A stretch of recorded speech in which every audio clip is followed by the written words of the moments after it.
السلام عليكم ورحمه الله وبركاته. ازيكم يا احلى متابعين في الدنيا؟ معاكم مروه. انا غيرت اسم القناه، رجعتها يوميات مروه تاني. هي كنت سميتها بيتي كل حياتي، انا رجعتها تاني لاسمها الاولاني اللي هو يوميات مروه. معاكم مروه. انا النهارده هعمل معاكم الحواوشي الاسكندراني مالك مالك بتاع كل حلقه. يلا بينا حبايبي نعمل الحواوشي الاسكندراني مع بعض. معايا حبايبي هنا كيلو دقيق، ومعايا كيسين خميره. هو النص كيلو بياخد كيس واحد خميره، فانا معايا كيلو دقيق حطيت عليه كيسين خميره. ومعايا هنا كوبايه زيت، هي الكوبايه دي صغيره يعني مقام نص كوبايه من المج اللي هو الكبير اهي. ومعايا الميه بتاعتي حاطه فيها شويه ملح سنه عن النبي عليه الصلاه والسلام. هنبتدي نعجن يا حبايبي العجينه بتاعتنا. فضيت يا حبايبي الخميره وحطيت معلقه سكر. هقلب كل الحاجات دي مع بعضها.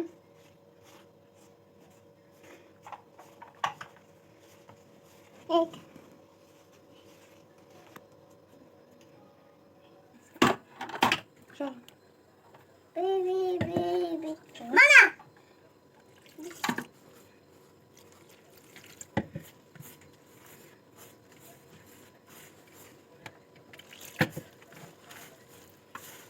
انا مش هقدر احدد لك الميه لان في دقيق بياخد ميه كتير ودقيق لا، فانت هتعجني لحد ما تديكي القوام اللي انا هوريه لك في الاخر.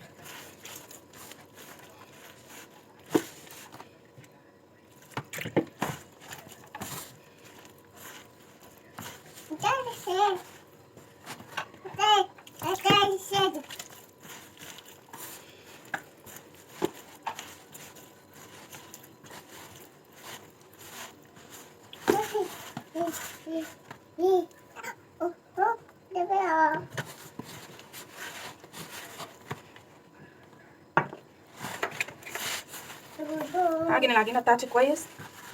عشان العجينه بتاعتي تنجح معايا لازم افضل اعجن فيها كتير. هي خلاص كده، هي مش هتحتاج ميه، هي كده عايزه بقى ايه، نفضل ايه نعجن فيها.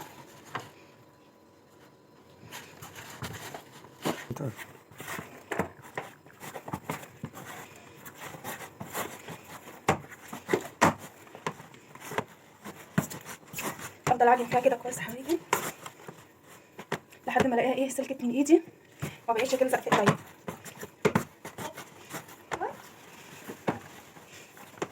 هنزل الزيت بتاعي.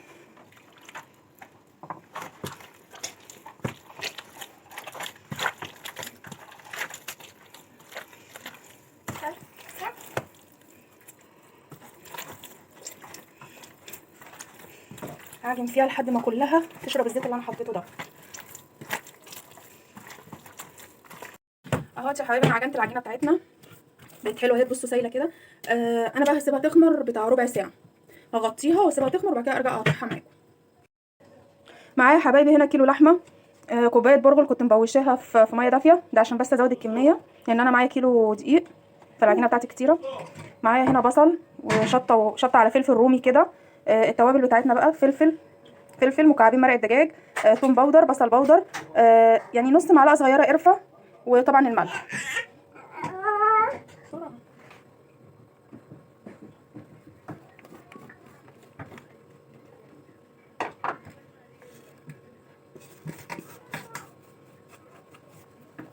هحط الملح بتاعي.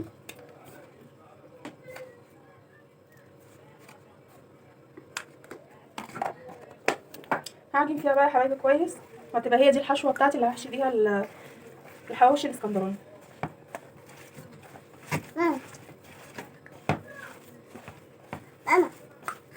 انا لما اشتريت الحواوشي الاسكندراني من بره لقيتهم حاطين فيه برغل، فعرفت ان هم بيزودوا الكميه بالبرغل. طبعا انا ولادي مدمنين فبيشتروه على طول من بره، فانا قلت ايه بقى اعمله لهم النهارده في البيت، يعني كفايه عليهم كده اعمله لهم النهارده في البيت. هعجن ده اهي يا حبايبي، عجنتها كويس. اللحمه بتاعتنا يا حبايبي بتاعت الحواوشي لازم يبقى فيها نسبه دهن. بصوا هي فيها دهن كتير ازاي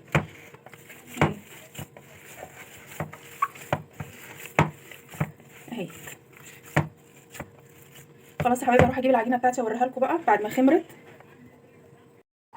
بصوا يا حبايبي العجينه بتاعتنا بعد ما اتخمرت، بصوا عليت ازاي.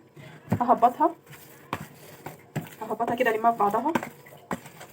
خلاص ابتدي اقطعها بقى. هقطع العجينه بتاعتي كور، كل كوره على قد الرغيف اللي انا عايزاه. طبعا انت لو عايزه رغيف صغير بتصغري الكوره، عايزاه كبير بتكبري الكوره. خلاص حبايبي.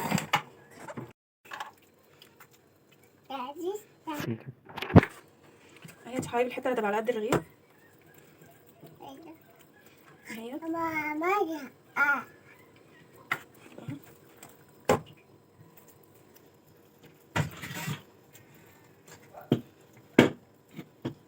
انا محتاجه اصغر الرغيف شويه، فهصغر العجينه بتاعتي حبه. محتاجه الرغيف بتاعي يبقى صغير شويه، مش عايزاه يبقى كبير قوي واللي ياكل منه يرمي الباقي، لا انا عايزه اعمله صغير اللي ياخد رغيف يخلصه. صغرت العجينه بتاعتي اهي.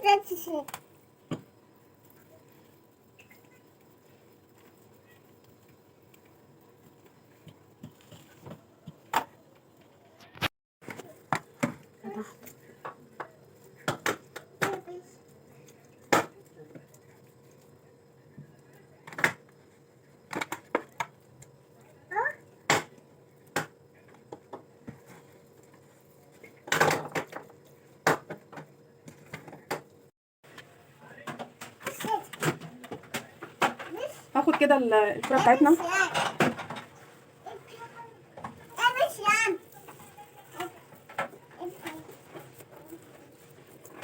معايا هنا حتة لحمة اهي، هحطها فيها كده، هبتدي اقفل عليها اهو يا حبايبي، وهحطها هنا في الصينية. هاخد اللي بعدها كده، واخد حتة لحمة من اللي احنا عجناها اهي، واحطها كده كده يا حبايبي اهو اهو. ادي العجينة بتاعتنا يا حبايبي. اخد حتة تاني اهي، احطها كده في قلب العجينة، هبتدي اقفل عليها، اوسعهم كده، هسيب لهم مسافة، وهبتدي ايه ابططهم. انا هعمل الباقي مع نفسي، ابتدي ابططهم كده يا حبايبي. هاخد شوية زيت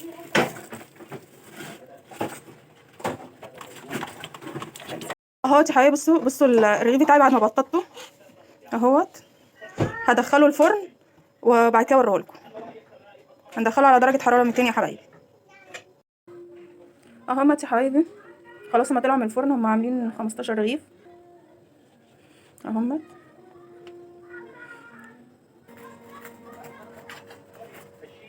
نولع يا حبايبي.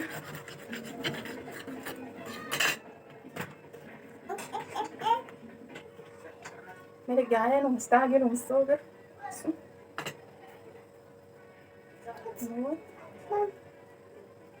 بصوا العيش رقيق خالص واللحمه فيه.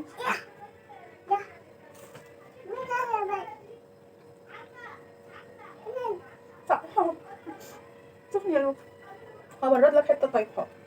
طعمه تحفه يا حبايبي. التوابل اللي احنا حطيناها خليته طعمه حلو قوي. يعني انا كل مره كنت بحط الفلفل الاسود والملح مكعب مرقه وشويه بهارات، انا النهارده زودت توم باودر وبصل باودر وشويه قرفه، مدينا طعم خرافه خالص يا حبايبي. يا رب الحواوشي بتاعنا النهارده يعجبكم. طبعا من كيلو دقيق عملت 15 رغيف.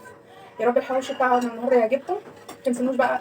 ما تنسوناش بقى في اللايك والشير واشتراك القناه وتفعيل الجرس. هشوف مالك بيعمل ايه.